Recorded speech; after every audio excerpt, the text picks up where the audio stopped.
Storieman. Omnibus 4, CD 2.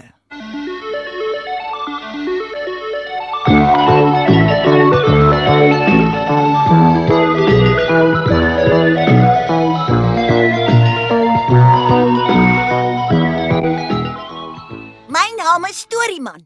Ek is 'n kabouter met 'n rooi broek, groen baadjie en wit pluim in my hoed. Op hierdie CD is daar allerlei mooi stories en rympies uit my storiekas. Lekker lees en lekker luister. Pinocchio, die wonderveld.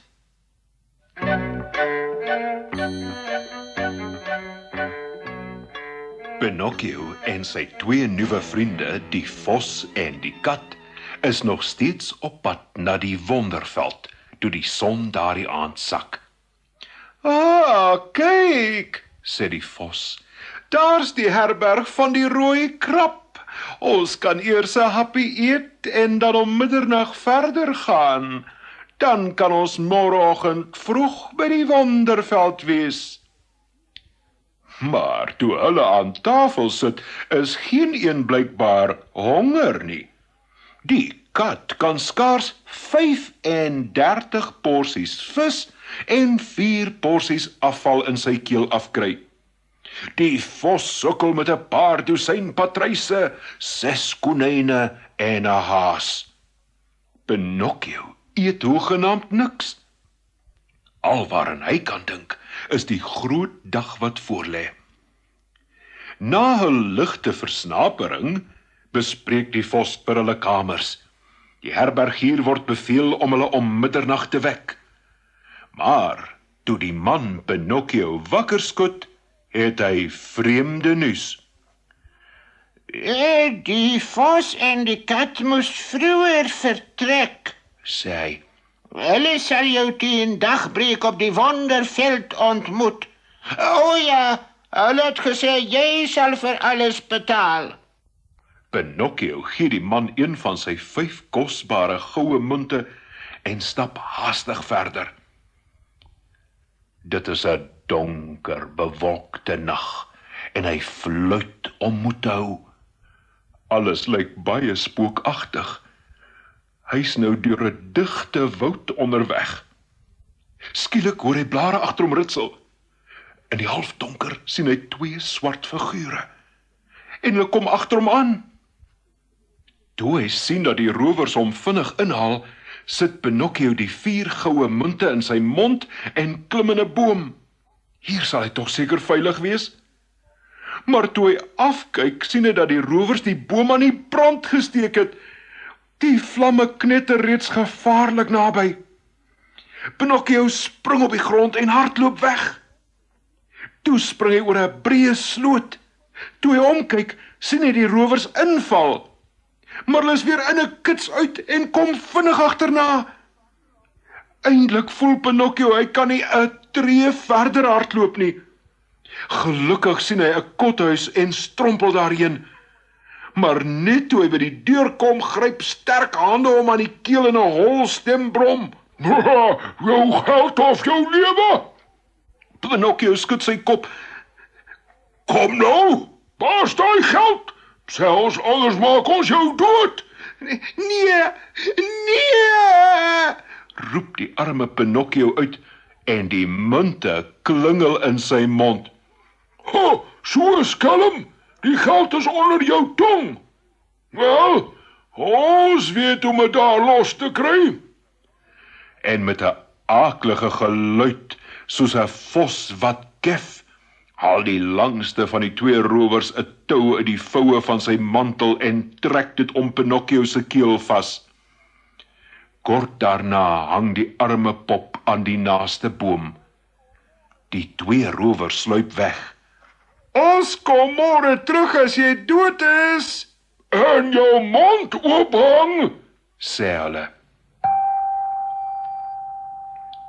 Terwyl Pinocchio se lyfie in die nagwind swaai, dink hy aan al die waarskuwings wat hy ontvang het. Toe raak sy asem op. Hy hang styf en stil. Nou moet ek sê dat die kothuis aan 'n pragtige blou vee behoort het, wat al meer as 1000 jaar in die woud woon. Sy het alles uit haar venster aanskou. Toe die rowers weg is, stuur sy haar beste koets om Pinocchio te gaan haal. Die koetsier is 'n hond en die pere is 100 pare witmuise. Pinocchio word na haar huis gebring en in die bed gesit. 3 bekommerde dokters word ingeroep, 'n uil, 'n kraai en 'n kriek. Toe Pinocchio wakker word, hoor hy die kriek praat. Ek het daardie pop al tevore gesien. Hy is 'n niks-nuts, 'n ongehoorsame seun wat nog sal veroorsaak dat sy pa van 'n gebroke hart doodgaan. Pinocchio bars in trane uit. Vir die dokters is dit 'n goeie teken, want nou weet hulle ten minste dat hulle pasiënt leef.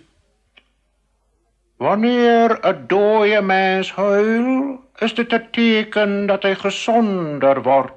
Ho, die uil. Ek dink ons kan nou maar vertrek, meneer. En daar gaan hulle. Die blou vee voel aan Pinocchio se voorkop. Hy het nog koors en is baie siek. Liefdevol maak sy vir hom medisyne.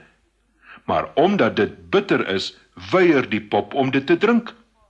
En toe die vee hom suiker gee om dit soeter te maak, eet hy die suiker en weier die medisyne.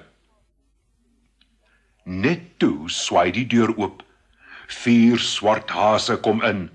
Hulle dra Pinocchio se doodkus.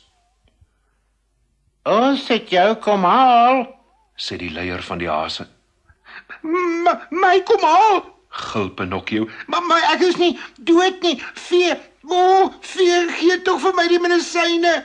En hy sluk die bitter vloeistof weg. Weer ons tyd verspil, Kla die hase. al die moeite te vergeefs. En hulle verlaat die kamer morrend en mompelend. 'n Paar minute later is Pinocchio weer gesond. Dit is heeltemal normaal. Houtpoppe bly nie lank siek nie. Hy vertel die vee die hele storie en spog oor hoe slim hy was om die goue munte onder sy tong weg te steek. Maar waar's die munte nou? Vra die vee. Al het weggeraak. Sê Pinocchio, en dadelik begin sy neus groei. En waar het hulle weggeraak? In die bos. En sy neus groei nog langer. Nee, ek onthou, hulle het nie weggeraak nie. Ek het hulle ingesluk. En toe hy daardie geweldige leuen vertel, word sy neus so lank dat hy nie kan omdraai nie. As hy links draai, tref sy neus die bed. En as hy regs draai, tref dit die ruit. Jy jok darm baie, Pinocchio, glimlag die vee. En sy verduidelik dat elke leuen sy neus sal laat langer word. Arme Pinocchio voel ellendig en die vee moet haar lag onderdruk. Toe roep sy 'n swerm houtkappers om sy enorme neus weer kort te maak. Jy's darm dierbaar, vee. Sê hy nederig. Ek is baie lief vir jou. Ek is vir jou ook lief, Pinocchio, en ek sal vir jou sorg. Maar nou moet jy van die wonderveld vergeet en na jou vader Geppetto terugkeer. Hy's doodbekommerd oor jou. Toe neem Pinocchio met 'n soen van die vee afskeid en stap haastig deur die woud. Maar toe hy verby die boom gaan waar die rowers hom opgehang het, staan die vos en die kat daar. Maar dis mos ons liewe Pinocchio, roep die vos uit en omhels hom. Wat maak jy hier? Ja, wat maak jy hier? Vra die kat. Pinocchio vertel weer sy storie, terwyl die 2 slinkse diere maak asof hulle verbaas is. Wat 'n droewige verhaal, maar hulle sal hom help. 'n Mens kan raai wat toe gebeur het. Spoedig het Pinocchio Geppetto vergeet en saam met die vos en die kat na die wonderveld vertrek. Na 'n staptog van 'n halfdag kom hulle op 'n dorp wat Stryk der Dwaase genoem word. Honderde arme bedelaars drom in die strate saam. En 'n kilometer verder kom hulle by 'n leë veld. Hier is ons nou. Hyg die vos. Grawe nou 'n gaatjie, Pinocchio. Dis reg. Sit nou die munte in. Sprinkel die knypies sout daaroor en gooi die gat weer toe. Is dit al? Gooi net nog 'n bietjie water daarop. Goed, dis uitstekend. Nou gaan ons almal weg en as jy oor 2 uur terugkom, sal jy sien dat 'n welige bompie deur die grond opgegroei het met sy takke vol goue munte. Pinocchio kan sy vriende nie genoeg bedank nie. Hy wil hulle moet minstens 1000 van die nuwe munte as beloning neem. Maar die kat wil nie daarvan hoor nie. Ons het geen beloning nodig nie. Dit is vir ons heeltemal genoeg om jou so ryk en tevrede te sien. Met die woorde neem hulle van mekaar afskeid. Pinocchio stap na Stryk der Dwaase terug en tel die minute op die kerkklok af. Toe die 2 uur byna verby is, gaan hy na die veld om sy goud te gaan haal. Sy kop is vol planne oor hoe hy die geld gaan bestee en Geppetto gaan help. Maar toe hy by die veld kom, sien hy niks. Hoegenaamd niks. Met 'n aaklige hol gevoel op sy maag hardloop Pinocchio na die plek waar hy die munte begrawe het. Iemand het die gat weer oopgegrawe en dit is dolleeg. Toe Pinocchio wanhoopig op sy knieë val, hoor hy iemand agter hom kekkelend lag. Hy draai om en sien 'n groot papegaai op 'n tak. Jy's darem 'n dwaas. Ek het my byna dood gelag toe ek jou daardie goud sien plant. Toe jy weg was, het die geslepe ou vos en kat teruggekom, die munte opgegrawe en soos die wind laat vat. Met die papegaai se kekkelende lag in sy ore, stap Pinocchio vinnig na Stryk der Dwaase, gaan na die geregshof en eis dat sy saak verhoor word. Die regter is 'n gorilla. Pinocchio beskuldig die kat en die vos van bedrog en diefstal. Toe die regter die getuienis gehoor het, lui hy sy klok en spreek sy vonnis uit. Jy is 'n dwaas, Pinocchio, en dwaase moet boet. Aangesien jy 4 goue munte verloor het, sal jy reguit tronk toe gaan en 4 maande daar bly. Met 'n swaar slag sluit die tronkdeur agter Pinocchio, die arme pop wat net nie soet kan wees nie.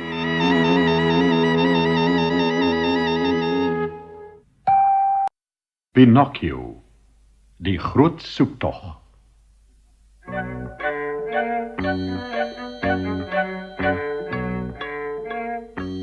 Na 4 maande in die tronk word Pinocchio eintlik vrygelaat. En toe die eysterdeure oopswaai, wil hy net uit die aaklige Stryk der Dwaase wegkom. Eers gaan hy by die veekuier en dan gaan hy huis toe na sy pa Geppetto.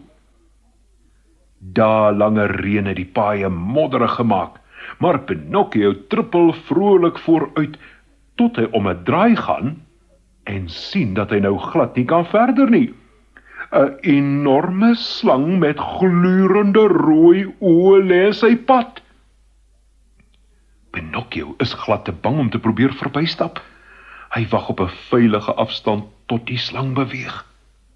Maar die ondier bly net daar lê en staar hom met sy vurige oë aan. Eindelik skraap Pinocchio al sy moed bymekaar, stap tot by die slang en vra beleefd of hy mag verbygaan. Tot sy verbasing gaan die slang onmiddellik lê en maak sy oë toe. Hy moet dood wees, dink Pinocchio en probeer oor die slang spring. Maar skielik styer die slang woedend oorent. Pinocchio word agteroor geslinger en val kop onderste bo in die modder. Die slang het maar gespeel, en toe hy die pop met sy kop in die modder sien spartel, begin hy onkeerbaar lag. Hy lag so baie, dat hy skielik oopbars en in mekaar val. Hierdie keer is die slang regtig dood. Pinocchio trek sy kop uit die modder, klouter oor die slang en hardloop in die paadjie af. Na al die opwinding is hy baie honger, en toe hy 'n pragtige wingerd sien, klim hy oor die heining om 'n tros druiwe te pluk. Dit was 'n groot fout, want net toe hy sy hand uitsteek, is daar 'n harde kaak, soos die kake van 'n slagyster oor sy regterbeen toe gaan. Die arme Pinocchio lê ure lank en gil, maar niemand kom hom help nie. Toe, in die aandskemering, kom die boer daaraan. Wel, wat het ons hier? Aha, dan was het jy wat my hoenders vang. En ek dog dit was die wesels. Dit is nie ek nie, rarig nie. Ek wou net 'n paar druiwekorrels hê. Ha, enigeen wat druiwe steel, kan ook hoenders steel. Kom saam plaas toe. My waghond is juis vanoggend dood. Jy kan sy plek vat. En tot Pinocchio se ontsteltenis maak die boer 'n swaar halsband om sy nek vas en ketting hom aan 'n hondehok. Sodra jy een van daai wesels sien, dan blaf jy, gehoor? Toe gaan die boer slaap. Die pop kry net 'n bak water en 'n ou been. Pinocchio gaan lê op die strooi. O, ellendig voel hy nie. Eindelik huil hy homself aan die slaap. Maar hy word spoedig deur vreemde geluide gewek. Daar op die plaaswerf is 4 groot wesels. Een van hulle stap op sy tone na die hondehok. Naand, Malampo. Ek is nie Malampo nie. Hy is dood, ek is 'n pop. Maak nie saak nie. Ons kan met jou dieselfde afspraak maak as met Malampo. As jy stil bly en ons toelaat om elke week 8 hoenders te vat, kry jy 1 vette in ruil. Reg? Wel, ek... Maar voor Pinocchio meer kan sê, het die wesels die hoenderhok se deur oopgemaak en daarby ingeglip. Blitsvinnig klap Pinocchio die deur agter hulle toe, sit 'n groot klip daarteen en begin blaf so hard as hy kan. Joef, joef, joef, joef. Die wesels hamer teen die deur, maar dit help nie. Die boer kom met sy geweer uitgehardloop, vang al 4 wesels en stop hulle in 'n sak. Ha, nou, dek julle, die kookpot is julle voorland, rowers. Wat 'n uitmuntende hond. Die boer is so ingenome met Pinocchio, dat hy hom hartlik bedank en vrylaat. Die pop verkas so vinnig soos sy bene hom kan dra, en hy hou eers op met hardloop toe hy by die bos kom waar die vee gewoon het. Dis reg, waar die vee gewoon het. Die arme Pinocchio vind geen teken van haar huis nie. Daar is net 'n marmerblad met die volgende woorde daarop gegraveer. Hier lê die vee wat dood is van droefheid, toe Pinocchio haar verlaat het. Dit is 'n grafsteen. Toe Pinocchio die woorde sien, voel dit asof sy hart kan breek. Hy val op die grond neer en bars in trane uit. Daardie hele nag lê hy bitterlik daar en huil. Die arme vee, Snik hy. waarom moes jy sterf? Dis alles my skuld. Ek moes na jou geluister het en nie na daai bose vos nie. En my arme pappa, wat het van hom geword? Ek wou altyd by hom bly en nooit weer van die huis weggaan nie. Ag vee, kom tog terug. Moet my nie alleen hier laat nie. En Pinocchio wens hy kan self sterf. Toe, in die groen lig van die vroeë môre, vlieg 'n reuse duif bo sy kop. "Is dit jy, Pinocchio?" roep hy.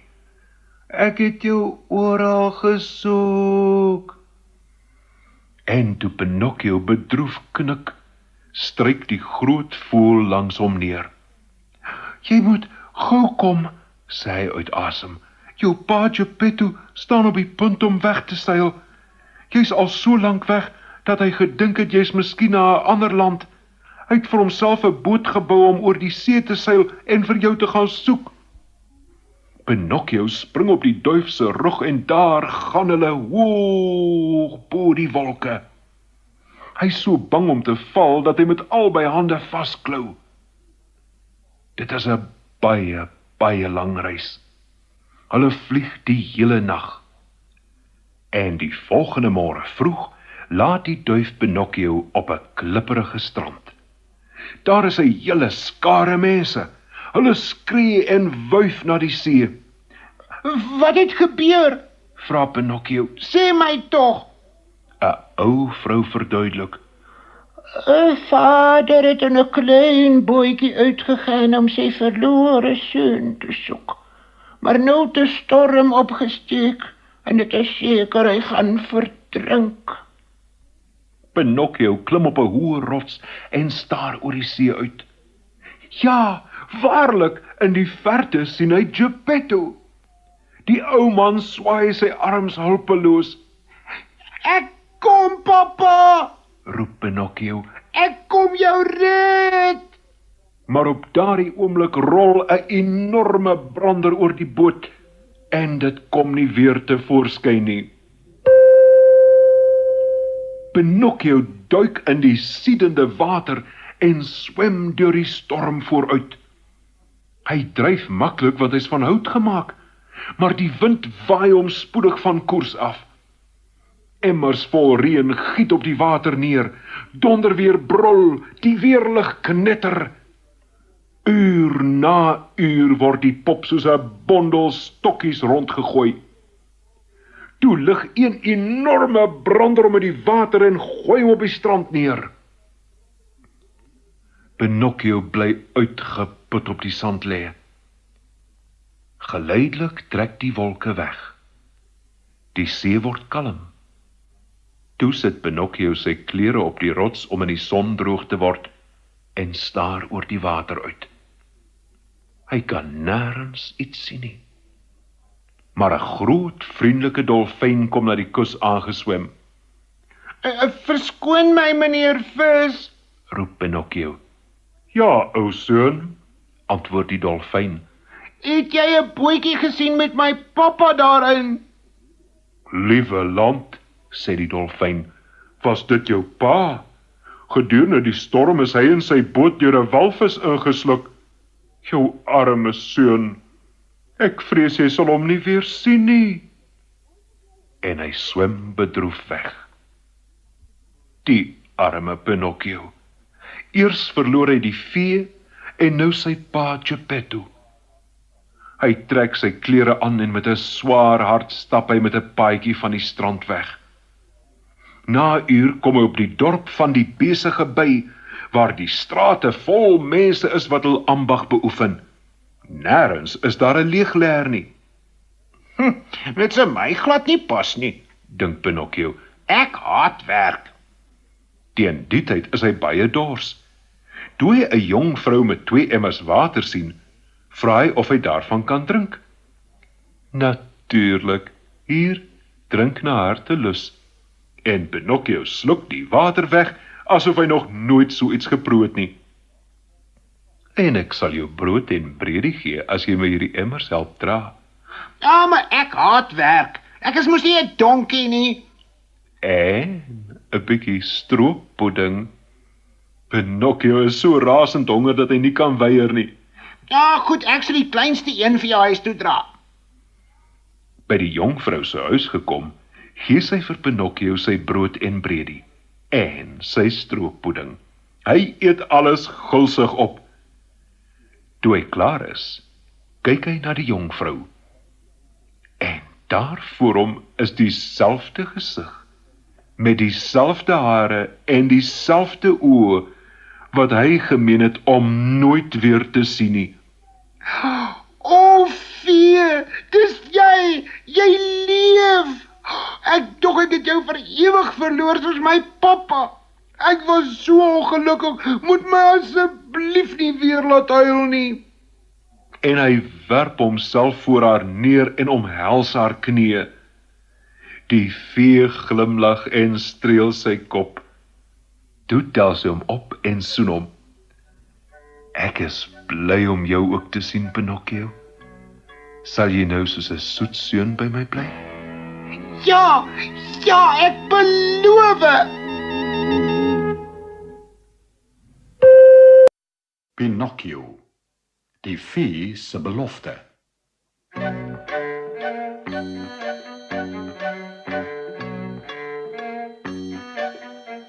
Pinocchio woon dolgelukkig in die vee se huis op die eiland van die besige by. Maar iets kwel hom. Ek is nou moeg daarvan om 'n pop te wees, Sy eendag skielik. Ek wil 'n regte seun wees en eendag 'n regte man. Dis nie so maklik nie, antwoord die vee. Poppe groei nie, maar as jy baie soet is, kan ons miskien 'n uitsondering maak, as jy dit verdien. Maar dan moet jy nie meer jok nie, en jy moenie meer hier leeg lê nie. Jy moet skool toe gaan en hard werk. Bedoel jy, ek kan 'n regte seun word? Skree Pinocchio en dans van vreugde. As jy die hele jaar lank hard werk en al jou stoute gewoontes laat vaar, sal jy 'n regte seun word. Dit beloof ek. Maar môre gaan jy skool toe. 'n Mens kan jou voorstel hoe dit was toe hy daar aankom. Die ander seuns dink dis 'n groot grap om 'n pop in hul klas te hê, en hulle bak allerlei nare poetse op hom. Maar toe hulle Pinocchio se lang neus trek, betakel hy hulle met sy houtvoete en houtvuiste tot hulle hom meer respek betoon. Binne 'n paar weke is hy vriende met feitelik almal. Maar daar's een ding waarvan party seuns niks hou nie. Hy staan reeds eerste in die klas. Op 'n dag keer 'n paar van hulle Pinocchio voor toe hy skool toe stap. Die mense het 'n baie groot walvis naby die kus gesien, sê hulle. Ons gaan stokkies draai en self kyk. Kom saam as jy wil. Pinocchio wil tot na skool wag, maar die seuns koggel hom uit. Ha, die walvis sal nie tot na skool wag nie. So word Pinocchio nogmaals op verkeerde weë gelei. Maar toe hulle by die kus kom, is daar geen walvis nie. Die see is spieelglad. Haha, hy het seker ontbyt gaan eet, spot een van die seuns. of miskien slaap hy laat. Lag nog een. Pinocchio is woedend, en hoe meer die seuns hom uitlag, hoe kwaader raak hy. Voor jy kan sê mes, is daar 'n groot bekleierery. Skoolboeke en tasse word in alle rigtings geslinger. Eindelik tref 'n vleiende boek een van die seuns teen die voorkop. Hy sak so wit soos 'n laken teen die grond neer. Toe hulle dit sien, hardloop die ander seuns weg en laat Pinocchio alleen by die bewustelose seun agter. Die pop dip die seun se kop met 'n nat sakdoek, toe twee konstabels met 'n hond agter hom verskyn. Jy is onder arrest, Sê hulle. hierdie seun is erg beseer. Hulle beveel 'n ou man wat daar naby woon om vir die beseerde seun te sorg en sleep Pinocchio dorp toe. Die pop is lam van die skrik. Sy bene bewe, sy tong steek aan sy verhemelte vas. Hy kan die konstabels nie eens sê dat dit nie hy was wat die boek gegooi het nie. Skielik skep 'n windvlaagie sy pet. Die konstabels laat hom toe om agterna te hardloop en so kom Pinocchio weg. Maar die konstabels laat hul bulhond los om hom te gaan haal, 'n wreedaardige dier met die naam Alidoro. Spoedig hoor Pinocchio hoe die hond kort op sy hakke hyg. Hy's nou byna op die rand van die afgrond, en met 'n laaste wanhopige sprong werp hy homself in die branders en swem weg. Dis te laat vir Alidoro om vas te steek. Ook hy stort oor die kraans. Die arme hond kan nie swem nie. Hy probeer wanhoopig bo die water bly, maar is verniet. Toe hy vir die derde keer opkom, rol sy oë vreesbevange en hy blaf jammerlik. Help my, Pinocchio! Ek verdrink! Toe hy die floue kreet hoor, word Pinocchio se hart week. Hy swem vinnig terug, sleep die hond kus toe, spring toe nogmaals in die branders en swem weg. Toe hoor hy net die hond se dankbare woorde. Totsiens, Pinocchio! Jy het my lewe gered! Al om die kus swem die pop. Hy soek 'n veilige plek om aan wal te gaan. Eindelik bereik hy 'n rotsagtige kaap. Pinocchio sien 'n rookpluim uit 'n donker grot kom. Hy swem nader om beter te kyk en wil net aan wal gaan toe hy skielik voel hoe hy uit die water gehuis word. Hy is saam met 'n wriemelende massa vis in 'n net gevang. Op daardie oomblik kom 'n reusagtige visser uit die grot tevoorskyn. Hy is so lelik soos 'n seemonster en die ene skubbe. Op sy kop en skouers groei seewier. Sy skubberige lyf is groen, sy uitpeel oë is groen en sy baard is lank en slijmerig. Aha, nog 'n goeie vangs, Grom hy en dra die net na die grot, waar 'n reuse pan oor 'n houtvuur sis en sputter. Aha, Sê hy weer. 'n heerlike galjoen. Een vir een gryp hy die visse, rol hulle in meelblom en smyt hulle in die sputterende olie. Lieflike sardiens, pragtige kabeljou. En dit? Met die woorde pluk hy Pinocchio uit die net. Die pop is druipnat en bewe van angs. Ek is nie 'n vis nie, ek is 'n pop. Laat my tog gaan, ek sal glad nie lekker smaak nie. Jou laat gaan? Jy maak seker 'n grap. Ek hou van seldsame visse. Ek het nog nooit tevore 'n pop gevang nie. Toe gooi hy sout en peper oor Pinocchio en rol hom in die meelblom voor hy hom oor die pan hou. Op daardie oomblik knor 'n hond in die grot. Alidoro is deur die heerlike geur van braaiende vis daarheen gelok. Voetsak! Skree die visser en probeer die hond skop. Red my, Alidoro! Roep Pinocchio uit. Die troue hond spring in die lug, gryp die pop uit die monster se hand en laat vat. Alidoro bring Pinocchio terug na die strand waar hul avontuur begin het. So, sê hy, jy het my lewe gered, nou het ek jou gered. In die wêreld moet ons almal mekaar help. En Alidoro lek die pop gul voor hy weer sy baase die konstabels gaan soek. Dit is al laat in die dag en Pinocchio wil graag by die huis kom. Die pad na die dorp loop verby die ou man se kothuis, waar hy verneem dat die beseerde seun herstel het en dat die polisie hom nie meer soek nie. Dit is 'n groot verligting, maar die pop is nog bekommerd oor wat die vee sal sê. Ek is seker sy sal my nooit vergewe nie. Dink hy. Men is my verdiende loon. Ek beloof altyd om soet te wees, maar ek hou nooit my woord nie. Ek sal nooit 'n regte seun word nie. Toe Pinocchio by die vee se huis kom, is dit nag. Hy is koud, moeg en baie honger.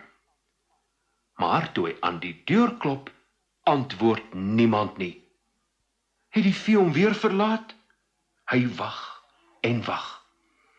Eindelik, na 'n halfuur, gaan 'n venster bo in die huis oop en 'n groot slak met 'n brandende kers op haar kop tuur uit. Wie klop nog so laat in die aand? Vra sy. Dis ek, Pinocchio, is die vee tuis?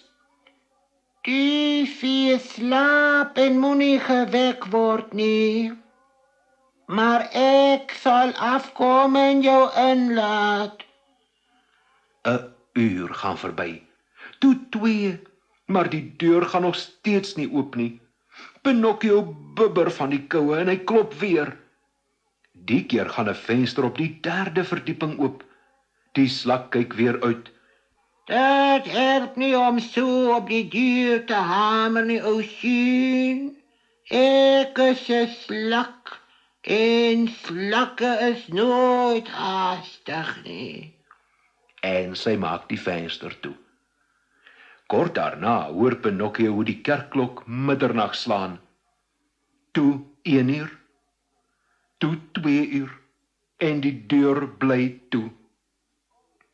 Die arme Pinocchio, al wat hy kan doen is om te wag. Die hele nag bly hy daar by die deur staan, totdat dit eindelik om dagbreek oopgaan. Dit het die slak 9 uur gekos om by die trappe af te seil. Jy kan nog nie inkom nie, Sê sy. die vee slaap nog. Nou bring dan ten minste vir my iets om te eet, Pleit die pop. ek is razend honger. Dadelik, Sê die slak.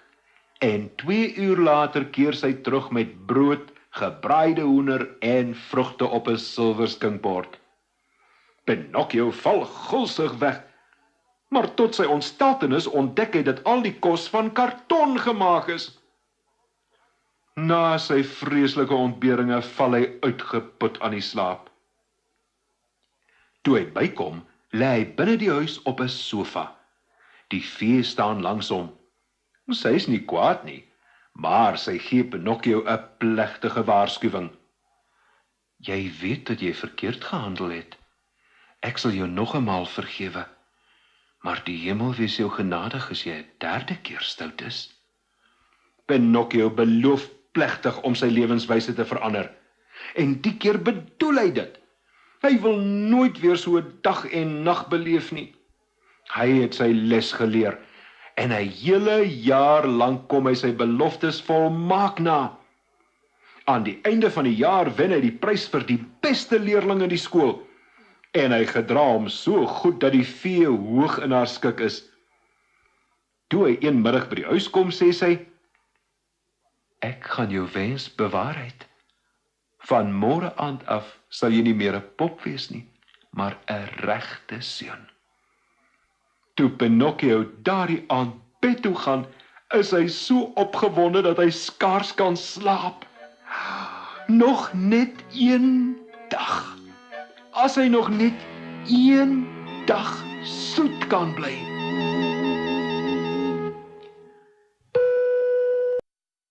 Pinocchio, die reis na speelland. Dink net, Pinocchio, sê die vee. Om middernag word jy 'n regte seun. Ons moet 'n partytjie hou om dit te vier. Hardloop gou en nooi al jou vriende om te kom. Maar sorg dat jy terug is voordat dit donker word. Ek sal terug wees, ek beloof.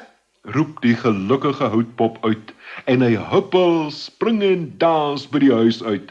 Hy hardloop van deur tot deur om sy goeie nuus bekend te maak. Almal beloof om na die partytjie te kom. Maar sy heel beste vriend, 'n lui karnallie wat deur almal Kersiepit genoem word, omdat hy so maar is nêrens te vind nie. Pinocchio hou aansoek. Hy hardloop 3 keer deur elke straat. Op laas sien hy sy vriend net buite die dorp sit. Wat maak jy hier? Vra Pinocchio. O, ek wag vir die toorkoets, wat hier verbykom as dit donker word. En dan gaan ek ver weg. Maar ek het jou na my partytjie kom nooi. Het jy nie gehoor nie? Om middernag word ek 'n regte seun. Dit sê jou nie veel help nie, sê Kersiepit smalend. Kyk, vergeet jou verspotte ou partytjie en kom saam met my na speelland. Dit is die beste plek in die hele wêreld. Daar's geen skole en geen onderwysers nie, en al wat jy doen is om van die oggend tot die aand te speel. Nee, ek kan nie. Ek is al klaar laat. Ek het die vee beloof ek sal voor donker weer by die huis wees. Ag, moet jy nie oor haar bekommer nie. Al wat sy in elk geval ooit doen is om met jou te raas. En toe vertel Kersiepit vir Pinocchio meer oor die wonderbaarlike land waar die somervakansie die hele jaar lank duur. Maar dit word gou skemer en Pinocchio draai terug huis toe. Met eens in die verte klink die klank van 'n buil op. Die toerkoets kom. Ligte skitter in die donker. En hier is die koets, getrek deur 4 donkies wat wit leersteweltjies dra. 'n hele spul seentjies sit in die koets, almal opgewonde aan die gesels. Die vrolike koetsier, 'n klein ronde mannetjie met 'n gesig soos 'n tamatie en 'n lagende mond, help Kersiepit opklim en kyk na Pinocchio. En wat van jou, ou seun? Kom jy saam met ons of bly jy agter? Ek moet huis toe gaan, oom. Ek is reeds laat en die fees sal vir my vies wees. Nee, kom saam met ons na Speelland, roep die seuns op die koets uit. Dink net, geen skole nie, geen onderwysers nie, pret en speletjies van die oggend tot die aand. Pinocchio kan die aanbod eenvoudig nie weerstaan nie. Met 'n diep sug sê hy saggies: Nou goed, ek kom saam. Die koets is egter so vol dat daar geen plek vir hom is nie, en daarom probeer hy op 'n donkie klim. Maar die donkie spring onmiddellik agteroor en skop Pinocchio dat hy plat op sy sitvlak beland. Terwyl die seuns guggel, probeer Pinocchio vies van die ander kant af opklim. En weer eens skop die donkie hom af. Die koetsier is woedend. Hy spring af en gee die donkie 'n harde hou met sy peits. Toe tel hy Pinocchio op die donkie se rug. Die hele lang nag deur is die arme donkie in trane. En in 'n stem wat nogal soos die van 'n klein seuntjie klink, fluister hy aanhoudend vir Pinocchio: Jou dom oud pop, eendag sal jy ook huil. Jy wil mos nie na goeie raad luister nie. Het sal met jou net so sleg gaan soos met my. Wag maar, jy sal sien. Uur na uur skud die koets voort, totdat dit eindelik net na sonop in Speelland aankom. En is dit nie 'n wonderbaarlike gesig nie? Net waar 'n mens kyk is seuntjies aan die speel. Hulle hardloop en spring, skreeu en lag, speel met speelgoed en balle en skaatse en fietsse. Sommige is soos soldate aangetrek en ander soos narre. Daar is malle meule, sandputte en teaters. Die hele plek lyk so uitbundig plesierig, dat die seuns in die koets dadelik afspring en nader hardloop. Hoe gelukkig is hulle nie nou nie? Die weke gaan blitsig verby. Pinocchio speel elke oomblik en is nooit spyt dat hy van sy huis af weggeloop het nie. O, wat 'n heerlike lewe, sê hy elke keer as hy sy vriend raakloop. Ja, en om te dink jy wou na die vee toe teruggaan, sê Kersiepit. Jy's daarom gelukkig om my as 'n vriend te hê. Maar toe Pinocchio een oggend na maande van suiwere genot wakker word, kry hy die onaangenaamste skok van sy lewe. Sy ore is lank en bruin en harig, soos die van 'n donkie. Die arme houtpop is so skaam dat hy in trane uitbars en sy kop wanhoopig teen die muur begin stamp. Maar hoe meer hy huil, hoe langer word sy ore. Op laas trek hy desperaat 'n groot katoenmus oor sy kop en gaan soek sy vriend Kersiepit. Eers wil Kersiepit hom nie inlaat nie, en Pinocchio moet maar gedwee buite staan en wag. Maar na 'n halfuur gaan die deur stadig oop, en daar staan Kersiepit met net so 'n katoenmus soos Pinocchio oor sy langharige ore getrek. 'n Mens kan jou voorstel hoe verspot die twee nou voel. 'n Paar oomblikke lank staan hulle in stilte in die middel van die vertrek. En toe, pleks dat hulle huil of mekaar troos, begin hulle lag. 1, 2, 3 en hulle ruk hul musse af en begin in die vertrek rondhuppel, terwyl hulle giggel en hulle langharige ore wikkel. Hulle lag en lag, totdat Kersiepit met eens ophou lag en op sy knieë neerval. Pinocchio staar hom verbaas aan, totdat hy self neerval.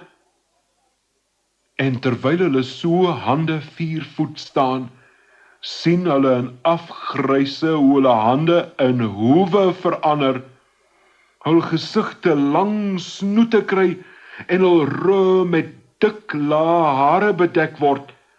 En die ergste van alles is dat hulle elkeen 'n lang stert kry. Toe hoor hulle 'n harde klop aan die deur. Maak dadelik op, julle donkies behoort aan my. En die koetsier skop die deur oop en storm die vertrek binne. Hy plaas dooms om hul nekke en lei hulle na die mark. Kersiepit word verkoop aan 'n boer wat hom in sy landerye laat werk. En Pinocchio word aan 'n sirkus verkoop. Die sirkusbaas is nie 'n wreedaard nie, maar hy weet beslis wat hy wil hê. Toe sy nuwe donkie weier om hooi te eet, slaan hy hom met 'n sweep. Hierna jaag hy Pinocchio na die sirkustent en leer hom om deur hoepels te spring, walse en polkas te dans en op sy agterpote te staan. Nadat Pinocchio 3 maande lank hard geoefen het, met 'n deeglike loosing elke keer as hy 'n sprong verbrou, gee hy sy eerste vertoning voor 'n gehoor. Die mense kom van heinde en verre om die verbasende donkie te sien. En 'n uur voordat die vertoning begin, is die sirkustent reeds stampvol. Die sirkusbaas klap sy sweep, en Pinocchio, die ster van die vertoning, verskyn. Al in die ronde hardloop en draf en galop hy, terwyl die gehoor sy wonderbaarlike vertoning met opgewonde applous aanmoedig, lig Pinocchio sy kop trots en kyk na die skare om hom. En wie sal hy in die heel voorste ry sien sit? Niemand anders as die vee nie. Pinocchio hardloop nader om haar te roep, maar omdat hy nou 'n donkie is, kan hy net balk. Die gehoor skud van die lag, maar die sirkusbaas word woedend en slaan hom met sy sweep oor die neus. Die geniepsige hou laat Pinocchio se oë traan, en toe hy weer kan sien, het die vee verdwyn. Dink net hoe wanhoopig voel arme ou Pinocchio nou. 2 keer probeer hy deur die sirkusbaas se hoepel spring, en 2 keer faal hy. Met sy 3de poging val hy so hard, dat hy een van sy pote beseer. Dit is 'n ramp vir die sirkusbaas. Die volgende dag stuur die sirkusbaas hom reguit terug na die mark, waar 'n trommaker, wat 'n donkie vel vir 'n trom wil hê, die arme honger Pinocchio vir 'n paar sente koop. Die man lei die kreupel donkie na die see, bind 'n tou om sy snoet en stoot hom in die water, sodat hy kan verdrink. Na 'n halfuur trek die trommaker weer die tou in, onder die indruk dat die donkie nou morsdood moet wees. Maar toe hy die laaste pluk aan die tou gee, trek hy in plaas van 'n donkie 'n wriemelende, kriewelende houtpop uit. Die arme man kan sy oë nie glo nie. Hy het 'n donkie in die water gegooi en nou trek hy 'n houtpop uit. "Hoi, waar is my donkie?" skreeu hy. Ek is jou donkie, Lag Pinocchio. die visse het die karkas geëet totdat net ek oorgebly het. Dit moet die vee wees wat hulle dit laat doen het. En hy pluk die tou van sy neus af, duik terug in die see en wuif parmantig vir die woedende trommaker. Nou is hy weer vry en veilig, as hy net die liewe vee kan vind.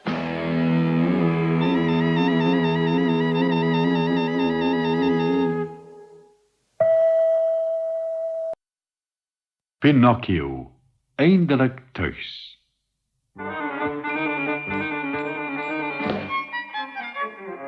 Pinocchio is so haastig om van speelland en die trommaker weg te kom, dat hy tot ver in die oop see swem, totdat hy net 'n klein swart spikkeltjie op die horison is. Hy is so gelukkig om weer vry te wees, dat hy kort sy bene uit die water lig en hulle soos 'n dolfyn se stert wikkel. Ure lank swem hy sonder om hom juis aan sy rigting te steur. Met eens sien hy 'n vreemde gesig. Hoog bo die water toring 'n rots van spierwit marmer uit. En op die kruin staan 'n pragtige klein bokkie, wat baie vriendelik vir hom blær en opgewonde haar koppie knik. Die heel verbasendste is dat die bok se hare blou is. Toe besef Pinocchio dat dit glad geen gewone bok is nie, maar sy goeie vee in vermomming, wat hom weer eens kom red het. Sy hart begin 2 keer so vinnig soos gewoonlik klop, en hy span al sy krag in om na die bok te swem. Maar voordat hy by die marmerrots kan uitkom, steek 'n monsteragtige groot haai sy kop uit die water. Pinocchio voel magteloos hoe die water hom meesleur na die massiewe mond met 3 rye verskriklike skerp tande. Dink net hoe beangs Pinocchio nou moet wees. Hy probeer te vergeefs om weg te kom. Hy roep hulpeloos om hulp. Die blou bokkie blær beangs. Swem vinnig, Pinocchio, die haai gaan jou vang. Maar dis te laat. Die reusagtige kake gaan oor die spartelende houtpop toe. En alles word donker. Pinocchio voel hoe hy in die haai se keel afgly tot in sy groot maag. En toe verloor hy sy bewussyn. Toe Pinocchio weer bykom, is hy baie bang. Dit is vreeslik donker en grillerig stil. Kort hoor hy 'n vreemde krassende geraas en voel hy sterk windvlae in sy gesig waai. Dit is die haai wat asemhaal. Arme Pinocchio voel so verlore en alleen dat hy begin huil en uitroep. Help! Help! Red my! Kan niemand my red nie? Uit die duisternis klink 'n diep stem op. Niemand kan jou red nie. Jy kan maar net wag om verteer te word. Wie is dit? Stamel Pinocchio terwyl hy ruk van vrees. Dit is ek, die arme tuna, wat net voor jou deur die haai ingesluk is. Maar ek huil nie en ek skree nie, ek is 'n filosoof. Ek beskou myself as gelukkig om deur 'n vis geëet te word en nie deur mense nie. Maar ek wil glad nie geëet word nie, roep die houtpop uit. Ek wil ontsnap. Hoe groot is die haai? Waar is die uitgang? Daar is geen uitgang nie, antwoord die tuna met 'n bedroefde stem. Die haai is 'n kilometer lank, en dit is sonder sy staart. As Pinocchio langer by die tuna moes bly, sou hy dalk moed verloor het, maar terwyl hulle praat, sien hy 'n klein liggie in die verte flikker. Daarom groet hy die tuna en voel sy pad deur die haai se lyf. Dit duur lank voordat hy die flikkerende liggie bereik. Maar toe hy eindelik daar uitkom, kan hy sy oë nie glo nie. 'n Ou mannetjie met 'n lang wit baard sit by 'n tafel. Voor hom brand 'n kers in 'n bottel. En wie sal die ou man wees? Ja, dis niemand anders nie as Geppetto, die beeldsnyer, Pinocchio se eie liewe pappa. Die houtpop is amper sprakeloos van vreugde. O, pappa, eintlik kry ek jou na al die tyd. Pinocchio weet nie of hy moet lag of moet huil oor die ou man se verbaasde gesig nie. Bedrieg my, o my nou, was dit werklik jy, Pinocchio? Ek dog ek het jou vir altyd verloor. En hy omhels sy seun asof hy hom nooit weer gaan los nie. Ek is al 2 jaar lank in die haai, van daardie dag af toe ek my klein bootjie uitgevaar het. Maar moes toe kyk hoe die wit duif jou op die strand los. Ek het wanhoopig probeer om na die strand terug te keer, maar die branders het al groter geword en my meegesleur na die haai. Maar hoe het jy oorleef, pappa? In daardie selfe aaklige storm is 'n handelsskip verwoes en die haai het die skip se hele voorraad ingesluk. Die afgelope 2 jaar leef ek al van hierdie voorraad. Blikkies vleis, beskuitjies, kaas en suiker. Daar was selfs 'n paar bottels wyn. Maar nou het ek niks meer oor nie. Dit is my laaste kers hierdie.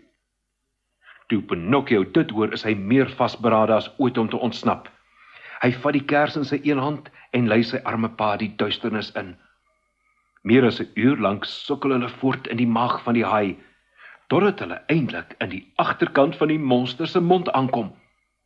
Agter die gevaarlike rye tande kan hulle die maan en die sterre in die lug sien blink. Die haai is vas aan die slaap met sy mond wyd oop. Gou pappa, ons moet ontsnap voordat die monster wakker word. En terwyl die haai soos donder weer in hulle ore snork, sluip hulle stil oor sy tong, oor sy rye tande, tot op sy yslike lip.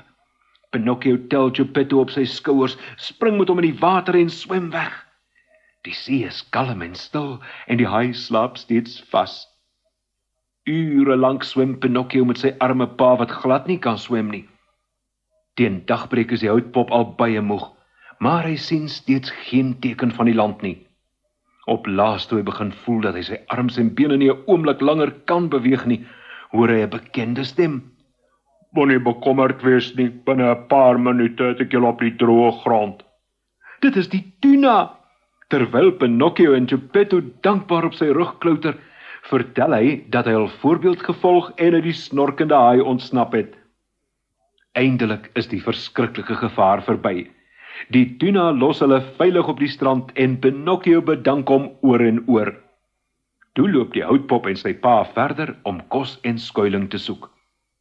Hulle het nog maar 'n klein entjie gevorder, toe hulle twee bedelende skepsels langs die pad aantref. Dit is die vos en die kat, met wie dit nou bedroef gaan. Die vos het werklik lam geword en die kat is werklik blind. Liewe Pinocchio, pleit die vos, bewys tog liefdadigheid teenoor die behoeftiges. Ja, liewe seun, pleit die kat. Help tog die oues en die gebreklikes. Maar Pinocchio en Geppetto ignoreer die bose paar. As julle nou arm is, verdien julle dit. Vir my lei julle nie weer om die bos nie. Hulle stap verder, totdat hulle by 'n oulike klein huisie in die middel van 'n veld kom. Hulle gaan nader om aan die deur te klop. Draai die sleutel en die deur sal oopgaan, Sê 'n stem van binne af. Hulle gaan in, en daar, hoog op 'n balk, sit die pratende kriek. O my liewe klein kriek, dis gaaf om jou te sien, Sê Pinocchio en buig beleef.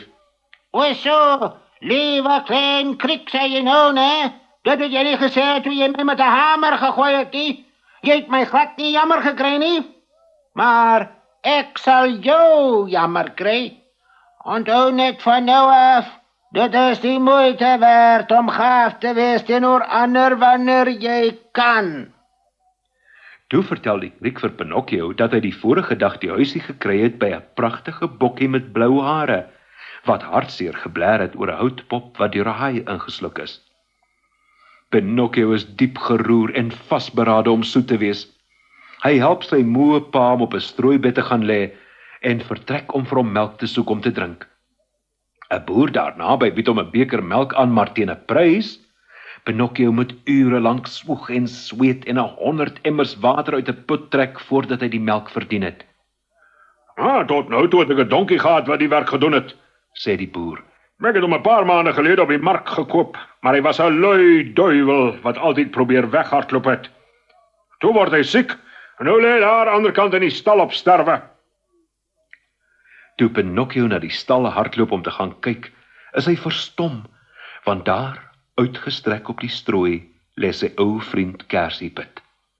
Die arme siek donkie maak sy oë 'n laaste keer oop, gee 'n diep kreunende sug en sterf.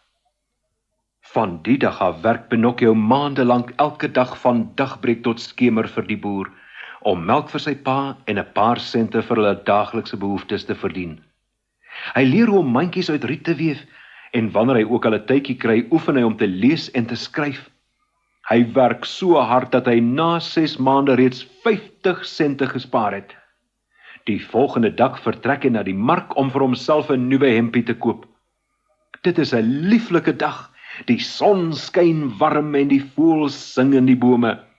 Die houtpop huppel vrolik toe 'n groot slakhoor uitroep: Pinocchio, wag! Dit is die vee se slak, wat so stadig was om die houtpop in haar huis toe te laat die aand nadat hy deur die groot groen visserman gevang is. My pragtige slak, wat doen jy hier? Weet jy waar die vee is? O, Pinocchio, die arme vee is baie siek in die hospitaal. Sy gaan waarskynlik sterf. Sy het nie meer geld oor om vir haarself kos te koop nie. Dadelik gryp die houtpop die 50 sente uit sy sak en gee die munte vir die slak. Gou, vat hierdie geld vir die vee. Ek het nie 'n nuwe hemp nodig nie. Hierdie vervlenterde een is goed genoeg vir my. Sonder 'n verdere woord seil die slak vinnig weg, heeltemal teen haar geaardheid in. Pinocchio gaan reguit terug na die huisie en begin werk. Nou het hy 2 mense om te onderhou, Geppetto en die vee. Hy swoeg tot middernag aan sy mandjies, krol hom toe op sy strooibed en raak vas aan die slaap. En terwyl hy slaap, droom hy van die vee. Sy is mooier as ooit. Sy glimlag vir hom en soen hom saggies. Toe sê sy stil, "Jy's 'n goeie seun, Pinocchio. Jy het hard gewerk vir Geppetto en vir my toe ons jou nodig gehad het. Ek vergewe jou stout verlede en ek beloof jou, as jy in die toekoms goed bly, sal jy altyd gelukkig wees." Met hierdie woorde eindig die droom en Pinocchio word met 'n skok wakker. Alles is anders. Pinocchio besef met eens dat hy nie meer 'n houtpop is nie. Hy het 'n regte seuntjie geword, net soos ander seuntjies. Die Lendelam kothuis het in sy ou huis verander en sy vervlenterde klere het nuwe klere geword. O, dink net hoe verheug is Pinocchio nou. Die vee het haar woord gehou. Eindelik is Pinocchio 'n regte seuntjie. Hy trek sy mooi nuwe broek aan en vind 'n leerbeursie in die sak. 'n Brief van die vee lees: "Dankie Pinocchio vir die 50 sente wat jy my geleen het." En in die beursie is 50 splinternuwe silwermunte. Buite homself van vreugde hardloop Pinocchio na die vertrek langsaan, waar Geppetto ywerig by sy houtwerktafel werk. Die gereedskap glinster. Hierdie groot verbetering is net aan jou te danke, sê hy aan die seun en omhels hom. 'n Stout seentjie se 'n nuwe blaadjie omslaan laat hulle alles splinternuut lyk. Kyk net na die verspotte houtpop daar. Is jy nie bly jy lyk nie meer so nie? Pinocchio kyk af na die houtpop wat met sy kop skeef teen 'n stoel lê, sy arms slap langs hom. Hoe verspot moet ek nie gelyk het nie, dink hy. Toe kniel hy en sit die pop regop neer, baie trots dat hy nou 'n regte seuntjie is.